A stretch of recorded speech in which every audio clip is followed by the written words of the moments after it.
Hello and welcome everyone to the Sports Doin with me Kushag, and we are here for a look at the Premier League.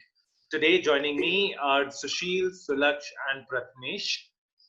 We are going to have an interesting season here, and we are already having an interesting season here. And this match week looks to have thrown up quite odd fixtures in a sense, and also of course there is the standout fixture of Manchester United versus Arsenal. But as they say, let's save the best for last. So yeah, the one that we did talk about at the beginning. The big fixture. I think this fixture will probably round up the weekend at least. We do have Monday night fixtures, but as far as Sunday is concerned, this is going to be the one that rounds it up. We have United hosting Arsenal. Manchester United. It's been a funny old sequence of fixtures. The last three home fixtures for Manchester United have been Spurs, Arsenal, and Spurs, Chelsea, and now Arsenal. I do not know what kind of a drawing system or a machine or a computerized system is utilized here. But I'll of course start with our resident Arsenal fan, Arsenal expert, Sulaksh here. Sulaksh, how do you I know Arsenal are yet to play in the Europa League. They're gonna play tonight. But as far as the Premier League is concerned, you guys have had up and down results, and I think you won three and lost three, if I'm not wrong. And while the two of the losses, you could say you would expect in almost any other season. You essentially are going to lose. You're going to lose away to the top two teams in the league. There's no real shame in that. And as far as I'm concerned, at least in the City game, I didn't feel Arsenal were completely out of it at any point. But the fixture last weekend, the defeat last weekend to Leicester, that must have really dampened your hopes. I think it's a result that not a lot of people expected, not because of the scoreline, but because of the way that we played in the game. We tried four at the back after a long time. We had essentially a 4-3-3 going. Partey was sitting back with Xhaka. Danny Ceballos was supposedly playing as a CM, and then we had Oba and Laka playing up front with this guy on the right. We had Pepe on the right, and Pepe came on in the second half on the right, and wasn't impressive at all.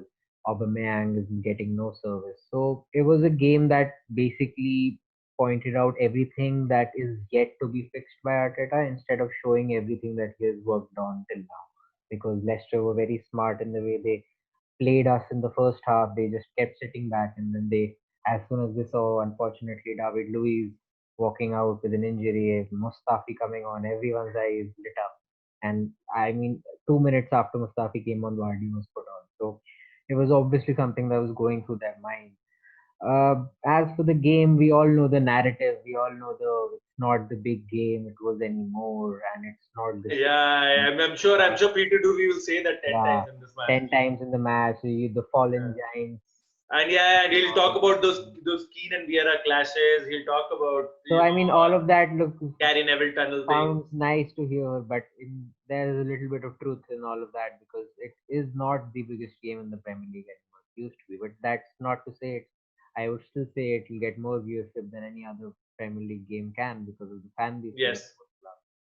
And I don't fancy our chances because I think Arteta has not got that player that can unlock another defense because I was going through our matches, like you pointed out, we've got three losses and three wins. One of our victories was against Fulham on the opening day of the season, and they look pretty pathetic. So I mean, they're definitely going down. And then we lost to Man City and Liverpool in quick succession, like two away games within three fixtures. In the middle, we won against West Ham. So that win was very dodgy. I mean, West Ham are on good form, but let's not forget that West Ham lost their first game to Newcastle at home, and they lost the second game away to Arsenal. So, I mean, at that time they weren't really the informed team, and there was a very dodgy second half where we just pulled through. We have not been good in the Premier League in terms of playing away at Old Trafford since forever. So I am not gonna be like confident about this game. I think Sushil has a question for me. Yes. Yeah, I had a So quick question. What's up with Aubameyang? I don't and know also actually. just to add on to that, do you think he's wasted on the left? I know he Yeah, but can cut in from the left and score. I'll Do tell you you think what. he's wasted on the left? In the Because I last, honestly felt the chances Lacazette had last weekend. Had Aubameyang been in the center, he would have I put them away. actually, I would say I would beg to differ because you see, Lacazette only had one clear chance against Leicester, and That header, dude, like that he was the bottled it. header. No, the Aubameyang, straight cross. the straight cross was a tough chance. I mean, I would give it a 50-50, but the header, Aubameyang had the same header 10 minutes later, and he bottled it exactly in the same way like Lacazette did. Because both of those players are not your center forwards. They're not your Giroud. They're not your Diego Costas who outmuscle everyone and get the header away. Even Martinelli is very good header, but you don't have him as the option.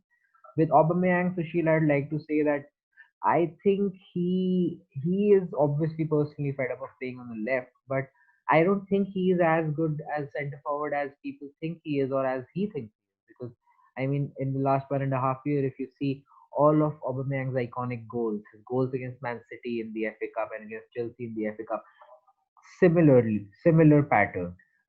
Saka whips it or Tierney whips it from the left. He's cutting inside. He either takes the defender inside or he takes it outside or from the left from the left. So he is that player who needs 4 seconds to get on the ball and finish. He is not that player who can manage those 10, 12 seconds or manage that 1 second. There these three spectrums. He is in the middle of that spectrum. He is not a one-touch player either. So you won't see a lot of him. But yeah, sorry, finish. Yeah, so you won't see a lot of him connecting with the middle, and I think that is why that comes to your point where he's being wasted on the left side. I think it's not all because of the tactics. He's also petered off after he signed his contract, and that's worrying. And I think Arteta has to get into his head Mm-hmm. and tell him that it's not just about winning us the FA Cup or keeping the fans happy or being on FaceTime with troops. It's also about, being there day in, day out because I don't think players like Salah, Mane, and even players like Kevin De Bruyne and all, they don't need to be told to wake up. Maybe they have a bad game here or there, but you won't see them having a bad spell of 6 games. And that's the problem that Arsenal have. We have players that go missing for a lot of games, not just a couple of games. All right. Sushil, anything else to add there? Yeah, I mean, I was gonna say I don't know if it's tactical because he did play there last season when he finished as the top scorer on the left wing. I mean, the reason I brought up the question is you already have a player who sort of signed a really big contract and then tailed off pretty significantly in Ozil, right? Um, I was just wondering if this is turning into that sort of a situation again. I hope not. I I mean, think It's so by early. It's so Yeah, I early. it's mean, too with early. I agree. performances, maybe, yeah, like you can compare his performances of not showing up in the big games. Maybe that Yeah, pattern is true, but I don't think personality-wise it's even close because got it. Aubameyang has a very different relationship with the Arsenal board, and he's Right. kind of the poster child for Arsenal. So I don't Yeah, think Arsenal can actually afford to have Ozil and Aubameyang sparring fair with each enough. other.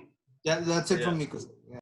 Yeah, I'll come to Pratmesh. Pratmesh, there is this odd thing I've realized through this chat about Arsenal with Sulak. Everything points to something of a slight domination by Manchester United or something on those lines. And whenever cards fall in that particular manner or dominoes fall that way, United always fuck it up. I can think of so many matches in which United should have done and could have done and would have done well, but they haven't. While we say that, the Champions League result was incredible. What a night! What a performance by Manchester United. Absolutely ripped RB Leipzig apart. And considering that they are the Bundesliga leaders, and considering they were unbeaten going in the season, going into this match, United cannot not be confident. But again, the whole concept of consistency, how do you see this match going? Because as a Manchester United fan, I am sure you cannot be gung ho about it. No, definitely not. It's not something that you these days look at the team sheet or look at the fixture and say, this is because we won our last game final, we're going to win the next one at least 2-0 or at least Yeah. 1-0. It's not that kind of an era right now for United fans. I just wanted to wrap something out on Aubameyang before I bring this game in. If I'm Ole Gunnar Solskjaer, I'm more comfortable with Aubameyang running against Van Bissaka than running against Lindelof and Yeah, yeah, yeah. Maguire. Always, always. So and he's the kind of player you play him within the frame of the goal post. I think he's going to score more goals when he does right now. So I frankly don't understand the concept of playing Aubameyang, your best finisher in the team at that position. But I think it works for him. It Yeah. works for Arsenal. It probably is something that they could develop upon. Probably get a better left winger and then play Auba centrally.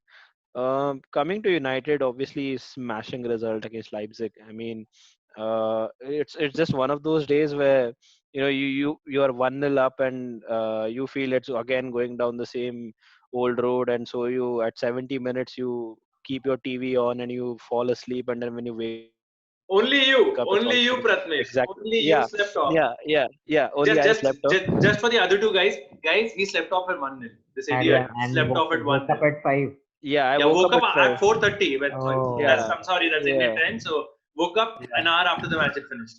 Yeah, so and then I decided to catch on to Sony 11, watch the highlights of those 20 minutes, no, like the 20-minute recap rather.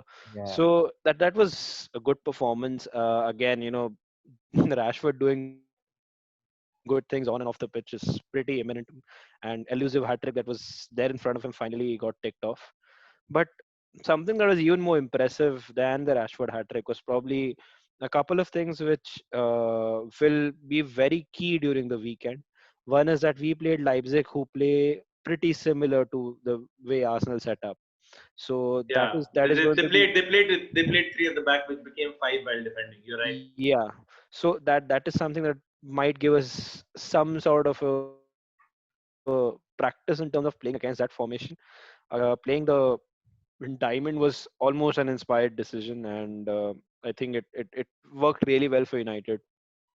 What it gives us United is it gives us multiple options to choose from in midfield.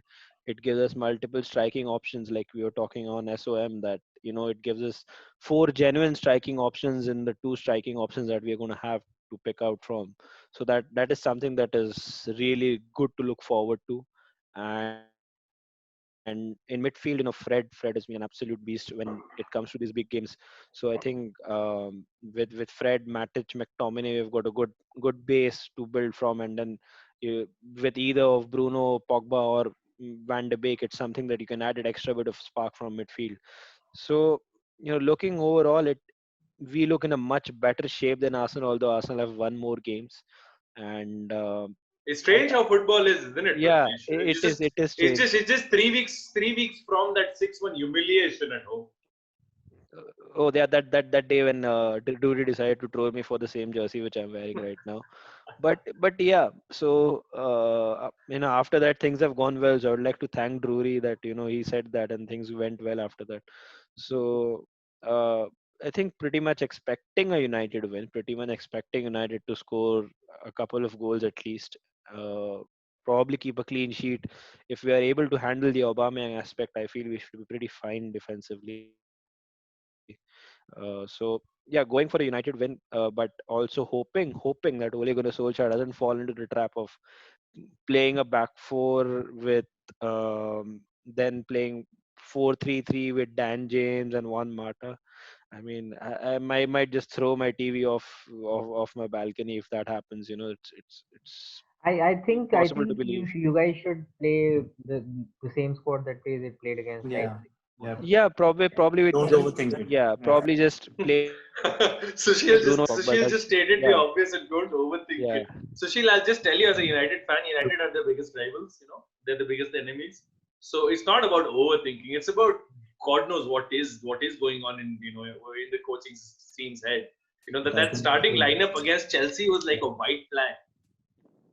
So as a neutral, what do you think is gonna happen in this United versus Arsenal game? Um, I think, unfortunately, I think this might be closer to the Chelsea Manu game we saw last week Oh God.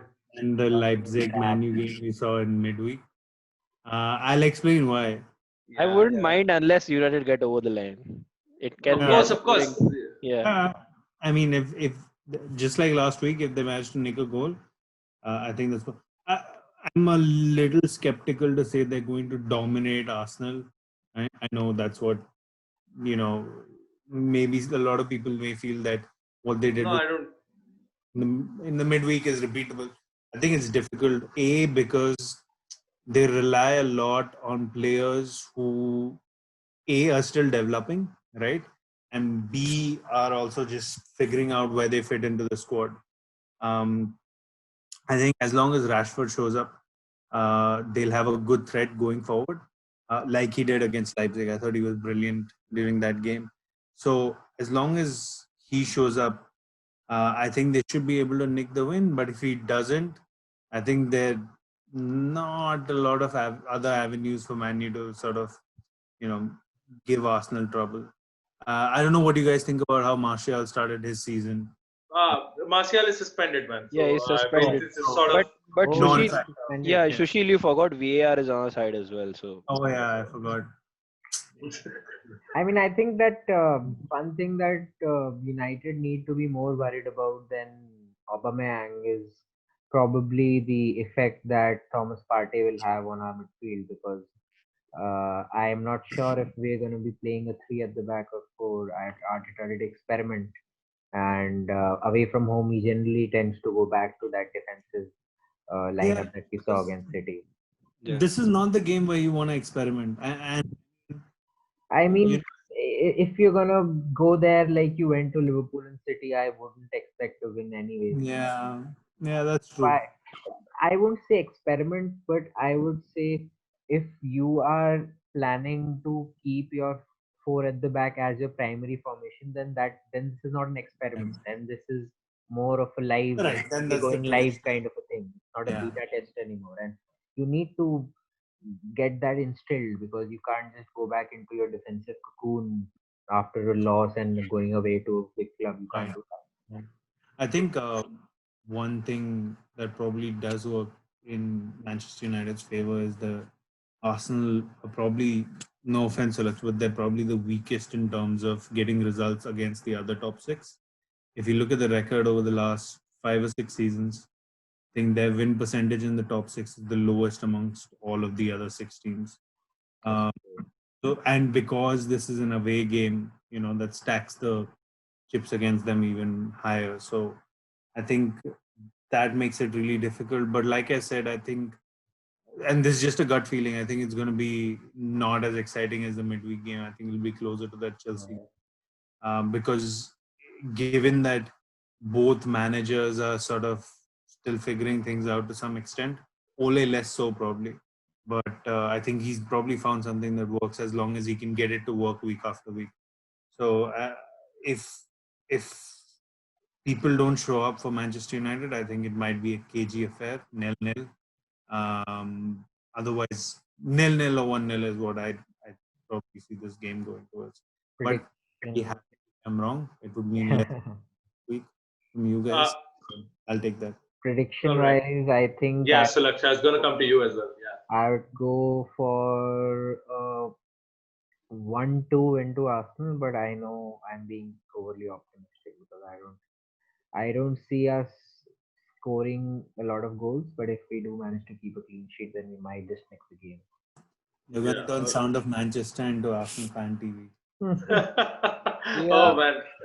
But I All think, right. but good thing for United is that defensively they're doing well. So especially after that Tottenham game and the whole fiasco that happened after that match, defensively United look more solid now, and De Gea looks to be slowly coming back into his groove, and that is a huge positive for United. So defensively, I guess if we can nullify Aubameyang, that's going to be a big step towards keeping a clean sheet. Offensively, we are a bit of a hit and miss, and there's no doubt about it. So there is no Martial. So in that sense, probably Greenwood and Rashford start, or Greenwood Cavani, Rashford Cavani, anyone. So it's a good option to have to start these players. As long as we don't play Dan James and Juan Mata, I am pretty confident in a win. So, what's your prediction? Yeah, I'm pretty much going for 3-0. I think 3-0. Oh, yeah, I'm going for 3-0. Oh god. let's let's let's clip that. Yes, Oh the God. reference. Yeah. So yeah. I think I'll wrap up the video with a prediction of mine here. I don't know. I have got this horrible feeling, because it always happens to United since Sir Alex is retired. It's always happened. Whenever you're expected to get wins, you never get wins. So I probably have to echo Sushil's thoughts. Unless I see a lineup in which Solskjaer has been consistent and he picks a diamond, and I would like for Van de Beek to play and Van de Beek to play for the Pogba position. Even if he doesn't start, I would like for Pogba to start and then be taken off around the 60th minute, because still feel he's not fully fit. Apart from that, I would desperately want Lindelof to not play and Tuanzebe to play that position. So beyond that, I think the lineup is perfect. I think Ole should develop this midfield diamond that he's played a couple of times now, and he's been mightily effective. It is able to maximize the area of the field in which Manchester United are strongest, probably one of the strongest teams in the league in terms of their central midfield players.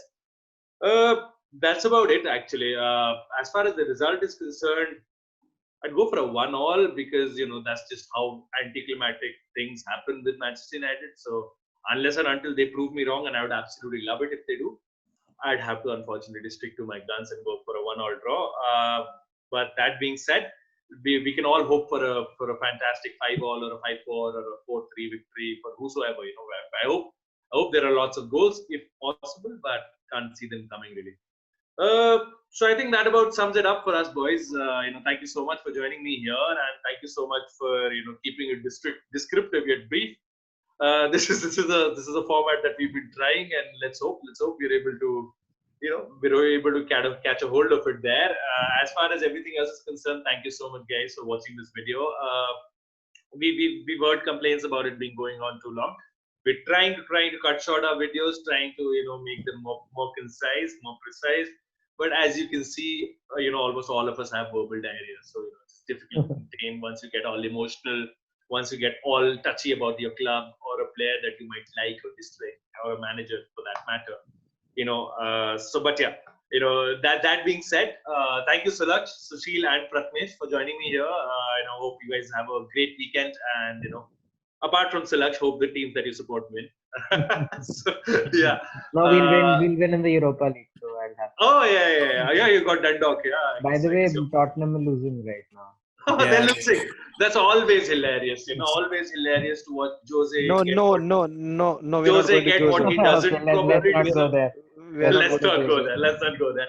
All right. Thank you so much. Thank you so much, boys. Thank you so much for joining me, and we'll see you next week. And thank you so much to all of you viewers. Please do like, share, and subscribe. Spread the love. Write in comments. Do tell us what do you think the Premier League fixtures are going to turn out as. And once again, we'll see you next week.